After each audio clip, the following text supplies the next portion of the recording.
Cinema കോൺക്ലേവിൽ അടൂർ ഗോപാലകൃഷ്ണൻ പ്രകടിപ്പിച്ചത് വിഭ്രാന്തിയെന്ന് KPMS നേതാവ് പുന്നല ശ്രീകുമാർ. അടൂർ ഗോപാലകൃഷ്ണനെ പോലുള്ളവരെ സർക്കാർ പരിപാടികളിൽ പങ്കെടുപ്പിക്കരുത് എന്നും പുന്നല ശ്രീകുമാർ പറഞ്ഞു.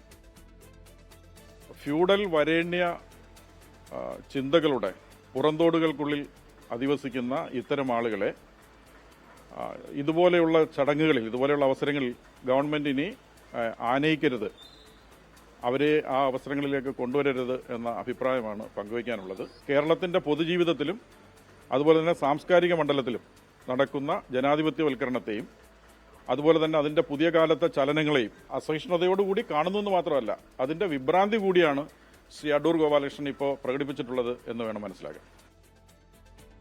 ലോകത്തെവിടെയായാലും ഏത് സമയത്തും 24 വാർത്തകളും ഓഗ്മെന്റഡ് റിയാലിറ്റി പാക്കേജുകളും എക്സ്പ്ലെയിനറുകളും വിശദമായി കാണാൻ ഞങ്ങളുടെ യൂട്യൂബ് ചാനൽ നിങ്ങൾക്ക് സബ്സ്ക്രൈബ് ചെയ്യാം.